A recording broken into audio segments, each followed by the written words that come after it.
ಶ್ರೀ ಗುರುಭ್ಯೋ ನಮಃ.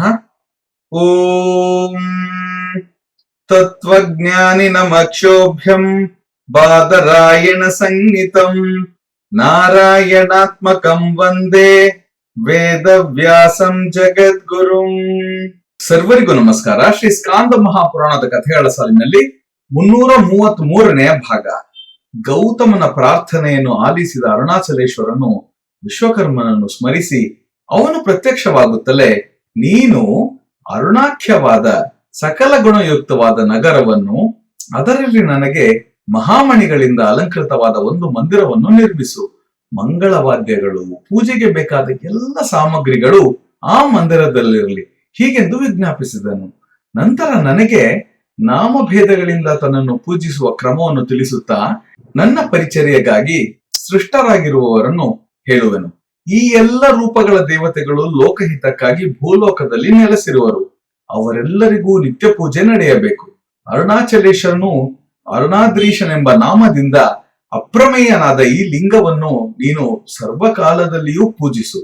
ನನ್ನ ಉತ್ತರ ಭಾಗದಲ್ಲಿ ನೆಲೆಸಿ ನಿತ್ಯೋತ್ಸವಯುಕ್ತಳಾದ ಶಕ್ತಿಯನ್ನು ಅಪೀತ ಕುಚೆ ಎಂಬ ಹೆಸರಿನಿಂದ, ನಂತರ ಶೃಂಗಾರ ರಸವರ್ಧಿನಿಯಾದ ಸುಂದರೇಶ್ವರಿಯನ್ನು ಬಾಲಗಣಪತಿ, ಪರಾಶಕ್ತಿ, ತಾಂಡವ ನೃತ್ಯ ಕೋವಿದನಾದ ಅಮೃತೇಶ್ವರ, ಭೂವಿನಾಯಕೆ ಎಂಬ ಮತ್ತೊಬ್ಬ ಶಕ್ತಿಯನ್ನು, ದ್ವಾರ ಪ್ರದೇಶದಲ್ಲಿ ನನಗೆ ಎದುರಾಗಿರುವ ಕಾಲಕಾಲನಾದ ನಂದಿ, ವಿಘ್ನೇಶ್ವರ ಸಹಿತರಾದ ಸಪ್ತ ಮಾತೃಕೆಯರು, ಈಶಾನ್ಯದಲ್ಲಿರುವ ಸ್ಕಂದ ಇವರುಗಳನ್ನು ಪೂಜಿಸಬೇಕು.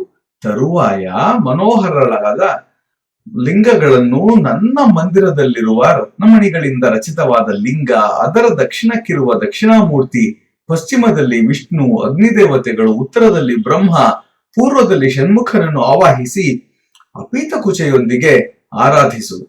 ಈ ರೀತಿ ಎಲ್ಲ ದಿಕ್ಪಾಲಕರು ಅವರ ಪತ್ನಿಯರನ್ನು ಭವ್ಯವಾದ ಮಂದಿರವನ್ನು ಪೂಜಿಸಿದ ಬಳಿಕ, ಮಂದಿರ ರಕ್ಷಣಾರ್ಥವಾಗಿ ವೈಭವ ನಾಯಿಕೆಯ ಎಂಬ ದೇವತೆಗಳನ್ನು, ಕ್ಷೇತ್ರಪಾಲ ಮೂರ್ತಿಯನ್ನು, ಅರುಣಾಚಲಾಭಿಮಾನಿ ದೇವತೆಯಾದ ಮಹಾಕಾಳಿಯನ್ನು ಪೂಜಿಸಬೇಕು. ಬಳಿಕ ದೇವದೇವನು ಅಗಸ್ತ್ಯರಿಗೆ ಶಿವಪೂಜೆಯಲ್ಲಿ ನಿರತರಾಗಿರುವ, ನೃತ್ಯ ಗೀತಾದಿ ಶಾಸ್ತ್ರಗಳಲ್ಲಿ ನಿಷ್ಣಾತರು, ವೇದಾಧ್ಯಯನ ಮಾಡಿ ಸದಾಚಾರ ಸಂಪನ್ನೆಯರು, ಸೌಭಾಗ್ಯ ಲಕ್ಷಣಯುಕ್ತರೂ ಆದ ದಿವ್ಯ ಕನ್ನಿಕೆಯರನ್ನು ಸೃಷ್ಟಿ ಮಾಡು. ನನ್ನ ಸಪರ್ಯೆಯು ನಿರಂತರವಾಗಿ ನಡೆಸುವಂತೆ ವೇದಾಧ್ಯಯನ ಮಾಡಿ ಸದಾಚಾರ ಸಂಪನ್ನರಾದ ನಿನ್ನೆ ಶಿಷ್ಯರಿಗೆ ಆಜ್ಞಾಪಿಸು. ಅವರೆಲ್ಲರೂ ದೀಕ್ಷಾಬದ್ಧರು, ಅಂತಃಶುದ್ಧಿ ಬಹಿಶುದ್ಧಿಗಳಿಂದ ಕೂಡಿದವರು, ಶೈವಾಗಮಗಳಲ್ಲಿ ಜ್ಞಾನವುಳ್ಳವರು, ಶಿವಪೂಜಾ ಮಹಿಮೆಯನ್ನು ಅರಿತವರೂ ಆಗಿರಲಿ. 4 ವೇದಗಳನ್ನು ಅಧ್ಯಯನ ಮಾಡಿದ ಯಾಜ್ಞಿಕರನ್ನು ಯಜ್ಞ ಕಾರ್ಯಗಳಿಗೆ ನಿಯೋಜಿಸು. ಯಜ್ಞದಲ್ಲಿ ಶಿವಾಚಾರ ತತ್ಪರರಾದ ಕ್ಷತ್ರಿಯ, ವೈಶ್ಯ, ಶೂದ್ರರೇ ಮೊದಲಾದವರನ್ನು ಭಾಗವಹಿಸುವಂತೆ ಸೇರಿಸು. ಶಿವಭಕ್ತರಿಗಾಗಿ ಉಪವಾಸಾದಿ ವ್ರತನಿಷ್ಠರಾದ ಮುನಿಗಳಿಗೆ, ಯಾತ್ರಿಕರಿಗಾಗಿ 4 ಛತ್ರಗಳನ್ನು, ವಾಸಯೋಗ್ಯ ಎಲ್ಲ ಅನುಕೂಲತೆಗಳಿರುವ ಅನೇಕ ಮನೆಗಳನ್ನು ನಿರ್ಮಿಸು. ಹೀಗೆಂದು ಅಗಸ್ತ್ಯರಿಗೆ ಹೇಳಿದನು. ಬಂಧುಗಳೇ, ಇದರ ಮುಂದುವರಿದ ಭಾಗವನ್ನು ನಾಳೆ ಶ್ರವಣ ಮಾಡೋಣ. ಎಲ್ಲರಿಗೂ ಒಳಿತಾಗಲಿ. ಜೈ ಶ್ರೀರಾಮ್.